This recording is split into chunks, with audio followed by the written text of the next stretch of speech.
5 বছর ধরে আমি হাসতে ভুলে গেছি, কত কষ্টে আমি দিন কাটাচ্ছি। এর চেয়ে আমার মরে যাওয়া অনেক ভালো।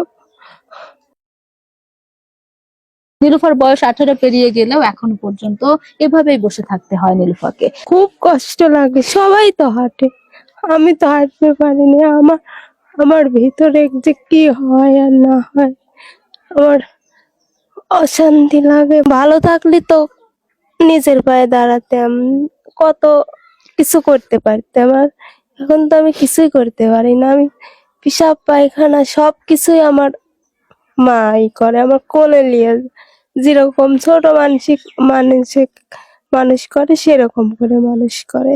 5টা বছর ধরে আমি ঘরে থাকি, আমি কোনো জায়গায় বের হতে পারি না। আমি আর বাঁচতে চাই না, আমার মনে কর আমি মরে যাই।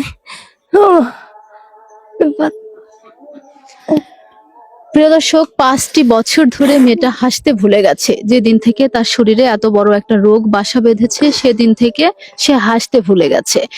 মায়ের কাছেই এভাবেই লুটোপুটি খায় সে। হয়তো বা মা কখনো বিরক্তির স্বরে, কখনো ভালোবাসায়, আবার কখনো স্নেহ মাখা কণ্ঠে তাকে এগিয়ে নেয়। কিন্তু তারপরেও এটা কি বেঁচে থাকা বলে, বলেন তো? একদিকে অসুস্থ সন্তানের এমন আহাজারি, অন্যদিকে পেটে ভাত নাই, এমন একটা পরিবারে এই মুহূর্তে অবস্থান করছি। প্রিয় ভাই বোন, ভিডিওটি বেশি বেশি শেয়ার করবেন। আপনার একটি শেয়ারের মাধ্যমে নীলুফা হয়তো বা বেলা শেষে এক মুঠো খেতে পারবে। নীলুফা হয়তো ভাবতে পারবে পৃথিবীতে ভালো মানুষ আছে, যার জন্য আমি একটু ভালো খেতে পারছি, আমার একটু চিকিৎসার ব্যবস্থা হয়েছে। আসুন না ভাই, মানুষ মানুষের জন্য, জীবনের জন্য, এই কথা মনে রেখে আমরা নীলুফার পাশে দাঁড়াই। আর নীলুফার সাথে যোগাযোগ করতে হলে স্টেট ওয়ার্ল্ডের আপলোডকৃত ভিডিও থেকে সরাসরি নীলুফার মুখ থেকে যে নাম্বারটি পাচ্ছেন আপনারা এখন, সেই নাম্বারে যোগাযোগ করবেন। নীলুফা, তোমার নাম্বারটা কষ্ট করে একটু বলো তো আপু।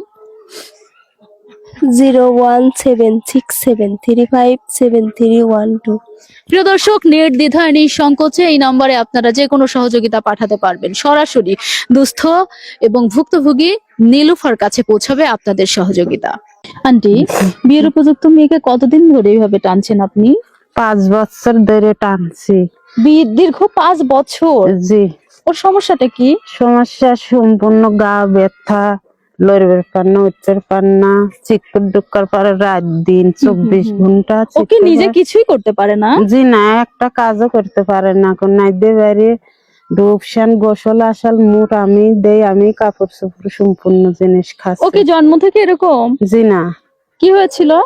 প্রথম ওই গাও দিয়ে একটা কেজিন বাড়াইছিল, ওর থেকেই এইরকম। ডাক্তার দেখান নাই তখন? দেখাইছি, ঢাকা দেখাইছি, রাজশাহী দেখাইছি। যা কি কিছু বলছিল ডাক্তার? ওই বড় একটা রোগ ধরনের বলছিল, যে বড় একটা রোগ হয়েছে। তার পাশে দেখায়া, তার পাশে বাবা মরে গেল, আর দেখাবো কি? মানে আপনার স্বামী মারা গেল? হ্যাঁ। এই যে আমি যখন আপনাদের বাড়িতে ঢুকি তখন দেখলাম ও চিৎকার করতেছে যন্ত্রণায়। জি। ওকে সবসময় এরকম চিৎকার করে? রাত দিন চিৎকার করে, চিৎকুর পারে রাত দিন। রাতে ঘুমায় না। এখন মা আমি এখন কি করবো? বিয়ে দিলে তো কয়দিন পর ঘর করার দিলাম, ভালো থাকলে পারে। এখন অসুস্থ, এখন আমারই টানা লাগতেছে। আপনি না থাকলে কি হবে? না থাকলে এখন কি হবে? এখন কি করব?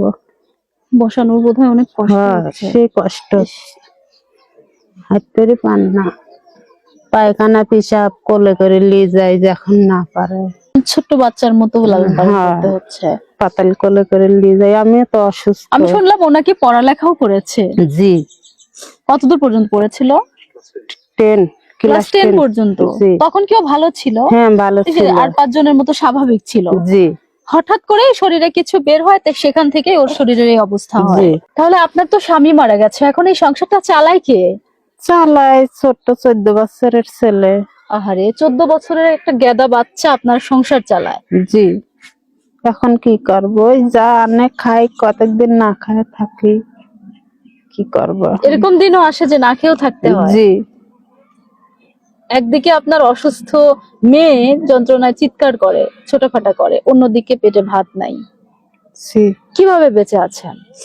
এখনো বেঁচে থাকি, তাছাড়া কি করব? 14 বছরের বাচ্চা তো স্কুলে যাওয়ার কথাই শুনে। কি করবি? ভাগ্য খারাপ। কি করে ও? পরের বাড়ি কাজ করে। মানে যে যখন যে কাজে ডাকে সেই কাজই করে দেয়। আহারে, স্বামী মরে গেছে, দেওয়া বের পাইনি। তাহলে স্বামী থাকলো না, মেয়েকে দেখাইলাম না, ভাগ্য খারাপ তাই।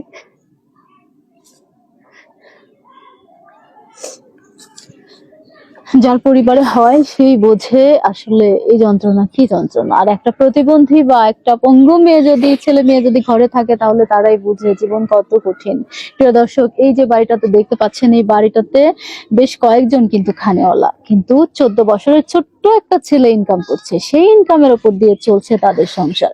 এমত অবস্থায় বুঝতেই পারছেন যে তারা সপ্তাহে কয়দিন খেয়ে থাকে আর কয়দিন না খেয়ে থাকে। এটা বোধহয় এক্সপ্লেন করার কিছু নেই। একই সঙ্গে এই দেখেন, 10ম শ্রেণীর পড়ুয়া শিক্ষার্থী আজ যেন সবকিছু হারিয়ে মৃত্যুর জন্য সন্ধিক্ষণ গুনছে, অথচ তার চোখেও কিন্তু রঙিন স্বপ্ন ছিল। সেও স্বপ্ন দেখেছিল পড়ালেখা শেষ করে হতদরিদ্র পরিবারটার অবলম্বন হবে, অসুস্থ অসহায় পরিবারটার পাশে দাঁড়াবে, বাবা মার দায়িত্ব নেবে। কিন্তু সেই স্বপ্নই এখন দুঃস্বপ্ন। পরিবারের কাছেই এখন বোঝা হয়ে বসে আছে আমার সামনে থাকা, আপনাদের স্ক্রিনে থাকা ছোট্ট নীলুফা।